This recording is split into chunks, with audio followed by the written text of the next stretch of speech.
Hi అండి. అందరూ ఎలా ఉన్నారు? అందరూ బాగున్నారా? అందరూ బాగుండాలండి. మీకు ఈరోజు నేను ఇంట్లో పాజిటివ్ మనంతట మనం ఎలా నిలుపుకోవాలి అన్నది ఈరోజు మన టాపిక్ అండి. ఈరోజు మీకు కొన్ని టిప్స్ చెప్తాను. ఆ టిప్స్ మీరు ఫాలో అవ్వండి. నేను ఫాలో అయ్యాను. నాకైతే బాగుంది. సో, మీరు కూడా ఫాలో అవుతారని నేను మీకు ఈరోజు ఈ టాపిక్ చెప్పబోతున్నాను. అందుకనే ముందు ప్లీజ్ సబ్స్క్రైబ్ మై ఛానల్.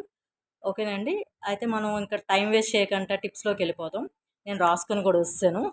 ఈరోజు మన ఫస్ట్ టిప్ ఏంటంటే మీరు సంపాదించిన ప్రతి ఒక్క రూపాయలు అదే మన శాలరీ ఉంటది కదా! మన శాలరీ ఏదైతే వస్తదో ఆడే ఒక 100 రూపీస్ అయినా మీకు మీ మీ శాలరీ బట్టి మీరు ఎంతైతే వేయగలరో అంత మనీ మీరు దేవుడికన్నది ఎయ్యాలి. అది కూడా ఎవరికి అంటే అమ్మవారికి. ఒక అమ్మవారు ఏ అమ్మవారికైనా దుర్గాదేవికి అలాగా మీకు నచ్చిన అమ్మవార్లు ఉంటారు కదా! ఆ అమ్మవారికి మీ దగ్గర ఉన్నంత. మీ దగ్గర తక్కువైతే మీరు తక్కువ ఏసుకోండి. మీ దగ్గర ఎక్కువుంటే నేనైతే 100 ఏస్తానండి. 100కి మించి మీరు ఇంకా ఎయ్యొచ్చు. మీ దగ్గర ఎక్కువ ఉందనుకోండి, మీరు ఎక్కువ కూడా వేసుకోవచ్చనమాట. 200, 500 మీ ఇష్టం మాట. అలాగా మనం సంపాదించిన ప్రతి ఒక్క శాలరీలో అంటే అదంతా మన కష్టం కదండీ! ఆ కష్టం మనం మనం ఆ భగవంతుడికి ఫస్ట్ మనం దేనికి వాడకంట ఆ 100 రూపీస్ అన్నది అమ్మవారికి ఫస్ట్‌గా వేసేయాలి. తర్వాత మనం యూజ్ చేసుకోవాలి. నెక్స్ట్ సెకండ్ టిప్ ఏంటంటే వీక్లీ వన్స్ ధూపం వేయాలండి. ఇంటికి మొత్తం వీక్లీ వన్స్ ధూపం వేయాలి. ఎప్పుడు ధూపం వేయాలి అంటుంటాను కదా! వీక్లీ వన్స్ ధూపం వేయాలి. నెక్స్ట్ చిన్న పిల్లల్ని అసలు చాలా చూసుకోండి. కోపం చేస్తే మందలించండి, ఒక్క దెబ్బ వేయండి గానీ, ఎడమ చేత్తో మటుకు కొట్టొద్దు చిన్న పిల్లల్ని. నెక్స్ట్ టిప్ ఏంటంటే, రాత్రి పూట చెడుగా ఆలోచించొద్దు. ప్లస్ ఏంటంటే, రాత్రి పూట ముగ్గు వేయొద్దండి. మార్నింగ్‌కి టైం ఉండదనో వేసేస్తుంటారు చాలామంది. అలా వేయొద్దండి. ప్లీజ్ మీరు మార్నింగే వేసుకోండి. కొంచెం టైం చూసుకొని మార్నింగే వేయండి. నైట్ ముగ్గు పనికిరాదండి. మార్నింగ్ ఏ రోజుకి ఆ రోజు మార్నింగ్ వేసిన ముగ్గే మనకి బెస్ట్ అనమాట. సో, నైట్ పూట వెయ్యొద్దు. నెక్స్ట్ తులసి మొక్క దగ్గర మీరు డైలీ దీపం పెట్టాలి. డైలీ అవ్వలేని వాళ్ళు అంటే జాబ్స్‌కి అక్కడికి వెళ్ళిన వాళ్ళు ఫ్రైడే పూట పెట్టండి. ఓకేనండి.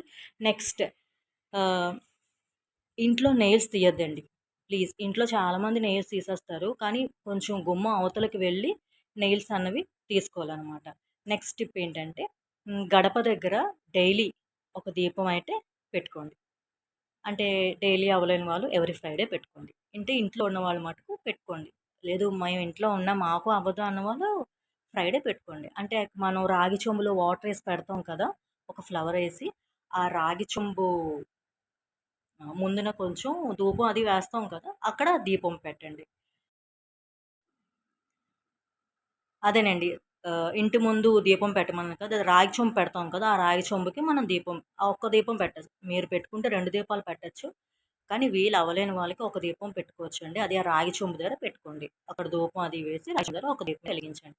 నెక్స్ట్ ఎవ్రీ వీక్ ఇంటికి దిష్టి తీయాలి. ఎలా తీయాలి? రెడ్ వాటర్ అదే కుంకుమ వేసిన వాటర్‌లో కొంచెం రాక్ సాల్ట్ ఏసి వీక్లీ వన్స్ దిష్టి తీసేసి తర్వాత ఇంకో టిప్ చెప్తానండి.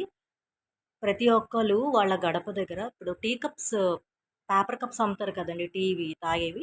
ఆ కప్స్ కొనుక్కొని తెచ్చుకొని అందులో రాక్ సాల్ట్ ఫుల్‌గా వేసి, పసుపు, కుంకుమ వేసి అది ఇంటి ముందు పెట్టుకోండి. ఎవ్రీ వీక్ దాన్ని తీసేసి పడేసేయండి. అంటే ఇప్పుడు దిష్టి అంటే ఎవరో మనకేదో ఉందని చూడడం కాదు. జస్ట్ ఇలా ఇంటి వైపు చూసినా సరే అది నరదిష్టి కింద వస్తది. మామూలుగా మనం చూస్తామా అది కూడా మంచిది కాదు. సో, అవన్నీ ఇలాంటి నెగెటివ్ మొత్తం పోవడానికే మనం సాల్ట్ అనేది పెడతాం. అదే మీరెలా పెట్టాలంటే ఒక టీ కప్‌లోని రాక్ సాల్ట్ ఏసి ఇంటి గుమ్మం దగ్గర పెట్టేసేయండి.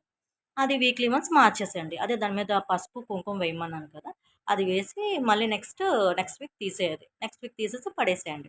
ఎక్కడ పడేయాలి అని అంటారేమో మళ్ళీ. అది తీసుకెళ్ళి సముద్రం ఉంటే మాకు సముద్రం ఉంది కూడా సముద్రంలో వేసేస్తాం. నేను పూజ సామాన్లు దాంట్లోనే వేసేసి కలిపేస్తాను. మనకి దగ్గరలో చెరువున్నా, లేదా నదులుంటాయి కొంతమందికి. ఉన్నా అందులో వేసేయండి. లేదు ఏమీ లేవు మేము ఎక్కడికెళ్ళామంటే మన షింక్స్ ఉంటాయి కదా! షింక్స్‌లో వేసేయండి. అంతే. నేనైతే నాకు వీలుంది కాబట్టి నేను వేస్తాను. వీలు లేని వాళ్ళు షింక్‌లో వేసి వాటర్ ఏసేయండి.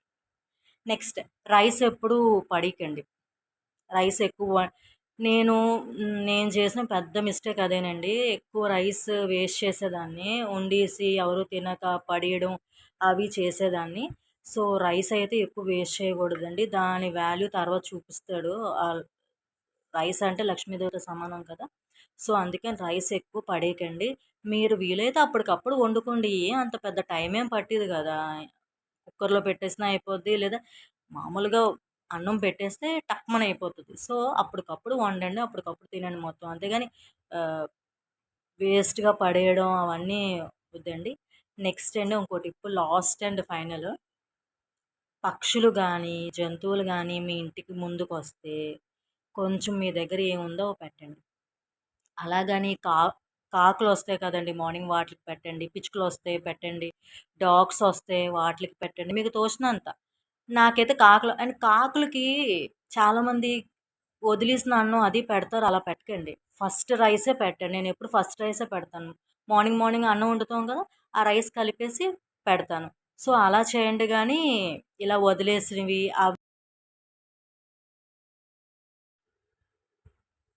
ఇలా వదిలేసినవి అలాంటివి పెట్టకూడదండి. ఎందుకంటే మహాపాపం. కావాలంటే వేరేగా ఇన్‌కేస్ ఫస్ట్ అన్నం ఎవరైనా తినేసినా పర్లేదు. మన అన్నం వండుకొని అందులో అన్నం ఉంటది కదా! అది వేరేగా తీసి కొంచెం ప్లేట్‌లో కలిపి పెట్టండి. కాకులకు గానీ, పిచ్చుకలు గానీ. అంతేగాని మనం తినేసి వదిలేస్తాం కదా! ఆ రైస్ ఎప్పుడు పెట్టకూడదండి. అది ఎవ్వరికైనా ఎంగిలే. అది పక్షులు, జంతువులు, మనుషులు కాదు.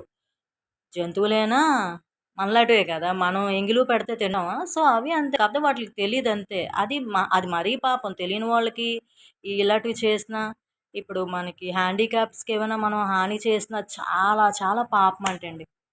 సో, మన కాకులకి వాటిలికి కూడా నేనైతే అండి ఫస్ట్ అన్నమే పెడతాను. లేదంటే ఆ రోజు నేను పెట్టను. ఇంకేముంటే బ్రెడ్ ఉంటే బ్రెడ్ పెడతాను. దోసలు అవి ఏస్తాం కదా! అవి ఇడ్లీ అవి పెడతాను గానీ, అన్నం ఎంగిలైన అన్నాలు అలాంటివి పెట్టొద్దు. మామూలుగా అన్నం తీసి చక్కగా కర్రీ కలిపేసి పెట్టేయండి. అంతేగాని మనం తినేసి వదిలేస్తాం కదా! అలాంటివి పెట్టొద్దు. ఓకే అండి. ఇదే నేను లాస్ట్ టిప్. ఓకేనండి. మీకు ఈ టిప్స్ నచ్చాయా? నచ్చితే లైక్, షేర్, సబ్స్క్రైబ్. ఓకేనండి. బాయ్. బాయ్.